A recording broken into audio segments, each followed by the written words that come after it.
ஓம் சக்தியே பராசக்தியே, ஓம் சக்தியே ஆதி பராசக்தியே, ஓம் சக்தியே மறுவூரரசியே, ஓம் சக்தியே ஓம் விநாயகா, ஓம் சக்தியே ஓம் காமாட்சியே, ஓம் சக்தியே ஓம் பங்காரு காமாட்சியே. ஓம் சக்தியே பங்காரு அடிகளே ஓம். ஓம் சக்தியே பங்காரு அடிகளே ஓம்.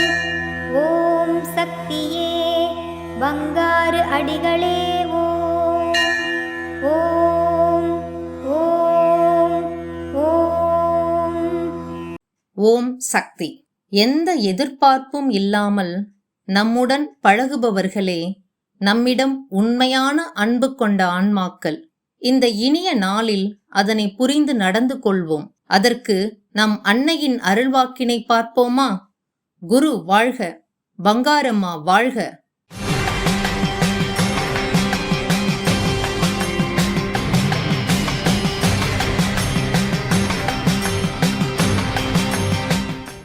அன்னையின் அருள்வாக்கு. உன்னிடம் பசை இருந்தால் உன் பின்னால் 10 பேர் ஓடி வருவார்கள். பசை விட்டு போனால் யாரும் உன் பின்னால் வரமாட்டார்கள்.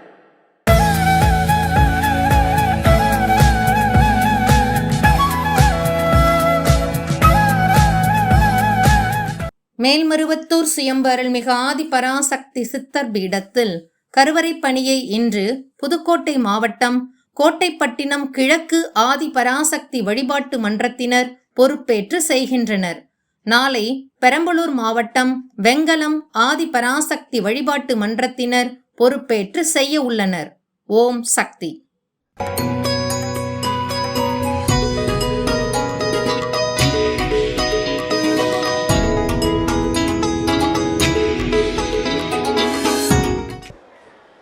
ஓம் சக்தி.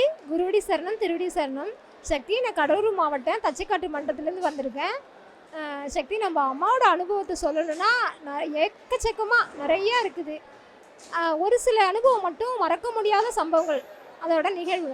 எப்படின்னா, நான் திருமணமாகி முதல் வழி, அதாவது பெண் அழைப்புன்னு சொல்லுவாங்கள்ல, அது மாதிரி 2 பேரும் பஸ் ஸ்டாண்டில் வந்து நிற்கிற பஸ்ஸுக்கு நின்றுட்டுருக்கோம். அப்போ வந்து ஒரு அம்மா வந்து, அம்மா நீ மாலை போடு அப்படின்னாங்க. எனக்கு அப்போ சரின்னு சொல்லிட்டு சிரிச்சுட்டு அப்படியே விட்டுட்டேன். ஆனால் ரொம்ப அலட்சியப்படுத்திட்டேன். 1 வருஷம் கழித்து என் பொண்ணு பிறந்தப்போ ஒரு தவிர்க்க முடியாத சூழ்நிலை பிரிஞ்சிட்டோம். நானும் என் கணவரும் பிரிஞ்சிட்டோம். அப்போ என்ன நடந்ததுன்னா, நிரந்தரமாக பிரிகிற மாதிரி வந்துருச்சு. என்ன நம்ம வாழ்க்கை இப்படி போயிடுச்சே அப்படின்னு சொல்லிட்டு இப்போ தான் அந்த அம்மா ஞாபகம் வருது. சரி, நம்ம கண்டிப்பாக மாலை போடணும் அப்படின்னு சொல்லிட்டு, இதுக்காக தான் அம்மா நமக்கு உணர்த்திருக்காங்களோ என்னமோ அப்படின்னு சொல்லிட்டு, நான் மாலை போட்டுட்டு எங்கள் தச்சக்காட்டு மன்றத்தில் மாலை போட்டுட்டு அந்த அம்மாவை பார்க்க போகிறேன். அம்மா நான் மாலை போட்டுட்டேன்னு சொல்கிறதுக்காக நான் போகிறேன். அந்த அம்மாவை தேடுறேன். நான் மாலை என் கழுத்துமா நிற்கிறேம்மா, நீங்கள் சொன்ன மாதிரி நான் போட்டேன்னு சொல்லி தேடுறதுக்கு பார்க்குறேன். ஆனால் அந்த அம்மாவை காணோம். இன்னொரு விஷயம், அந்த மாலை நான் போட்டுட்டு வந்தப்போ முடி தாங்கும்போது என்னை மீறி எப்படி வந்துச்சுன்னே தெரியல. முடி தோளில் தாங்கிட்டு இருக்கும்போது பயங்கரமாக அழுதுட்டேன். அப்போ ஒரு அம்மா ஓடி வந்து நெஞ்சில் சாய்ச்சிக்கிட்டு, நீ அழாதம்மா, உனக்கு ஒன்றும் இல்லை, வர வருஷம் நீ கை தட்டிட்டு சந்தோஷமாக சிரிச்சிட்டு உன் புருஷனாட வருவேன் அப்படின்னாங்க. அதே மாதிரி மறு வருஷம் அம்மா சொன்ன மாதிரி அவர் வந்து பஸ்ஸு காசு கொடுத்து எனக்கிட்ட இருந்து அனுப்பி வச்சார். இதில் முக்கியமான விஷயம் என்னன்னா சக்தி, அந்த நான் முதல்ல மாலை போட்டுட்டு மாலையும் கழுத்துவோம் போய் நின்னப்போ அந்த அம்மாவை தேடும்போது அந்த அம்மாவை காணோம். அங்கே சுற்றி உள்ளவங்கள்ட்ட விசாரித்தேன். அவங்க என்ன சொன்னாங்க, இங்கே இல்லைம்மா, அவங்க அப்படி நீங்கள் தேடுற மாதிரி ஒருத்தவங்க இங்கே இல்லை அப்படின்னு சொல்லிட்டாங்க.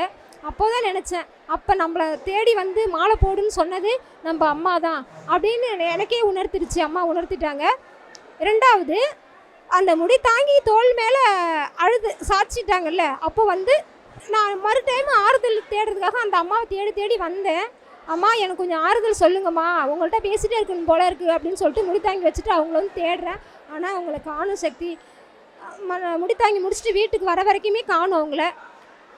அப்படி ஒரு அழகு, அப்படி ஒரு உயரம், நல்ல ஒரு முக லட்சணமாக இருந்தது. அந்த அம்மாவை தேடி அலையிறேன், ஆனால் அவங்கள காணும். அப்போவும் நினச்சிட்டேன் அவங்களும் அம்மா தான் அம்மாவாக நேராக வந்து எனக்கு உணர்த்திருக்காங்க, நெஞ்சில் சாத்திருக்கிறாங்க அப்படின்னு சொல்லிட்டு ரொம்ப சந்தோஷம்.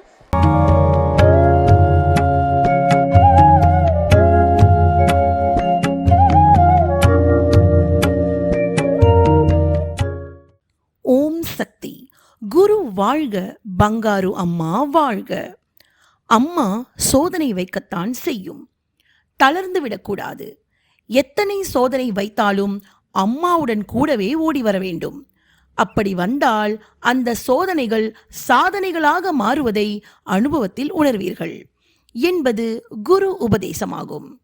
கன்னியாகுமரி மாவட்டம் கிருஷ்ணன் கோவில் மேல் மருவத்தூர் ஆதிபராசக்தி சித்தர் சக்தி பீட செவ்வாடை தொண்டர்கள் நமது ஆன்மீக குரு அருள்மிகு பங்காரு அம்மா அவர்களின் 85வது அவதார பெருமங்கல விழாவினை முன்னிட்டு புலியடி ஆடவர் மனவளர்ச்சி குன்றியோர் மையம், ஆசாரி பள்ளம் முதியோர் இல்லம், பொன்னப்ப நாடார் காலனி, சாரதா தேவி அன்பு இல்லம், இருளப்பபுரம் காமராஜர் பாலமந்திர் தேஜஸ்வி ஆசிரமம், அவயகேந்திரா வைகுண்டர் முதியோர் இல்லம், மந்தாரம் புதூர் மனோலயா மன வளர்ச்சி குன்றியோர் இல்லம் ஆகிய இல்லங்களில் 11 வகையான இனிப்புகள், அன்னதானம், அரிசி மூட்டை, 180 பேருக்கு ஆடை தானம் வழங்கி மிக சிறப்பாக சமுதாய பணி செய்தனர். தொடர்ந்து கன்னியாகுமரி மாவட்டம் மேல்மருவத்தூர் ஆதிபராசக்தி ஆன்மீக இயக்கம் மற்றும் கிருஷ்ணன் கோவில் சித்தர் சக்தி பீடம் ஒன்றிணைந்து 54 பேருக்கு தொழில் தொடங்க கருவிகள், 108 பேருக்கு ஆடை தானம், 41 பேருக்கு பேக், 108 பேருக்கு இனிப்பு பெட்டிகள், 54 பள்ளி மாணவர்களுக்கு கல்வி ஊக்கத்தொகை வழங்கி மக்கள் நலப்பணி செய்தனர். ஓம் சக்தி. அம்மாவின் ஆன்மீக ஒளிபரப்பும் மேல்மருவத்தூர் சித்தர்பீடம் யூடியூப் சேனலை சப்ஸ்கிரைப் செய்து மேல்மருவத்தூர் சுயம்பு அருள்மிகு ஆதிபராசக்தி சித்தர்பீடத்துடன் இணைந்திருங்கள். பெல் ஐகானை கிளிக் செய்து புதிய காணொளிகள் பற்றிய அறிவிப்புகளை உடனுக்குடன் பெறுங்கள்.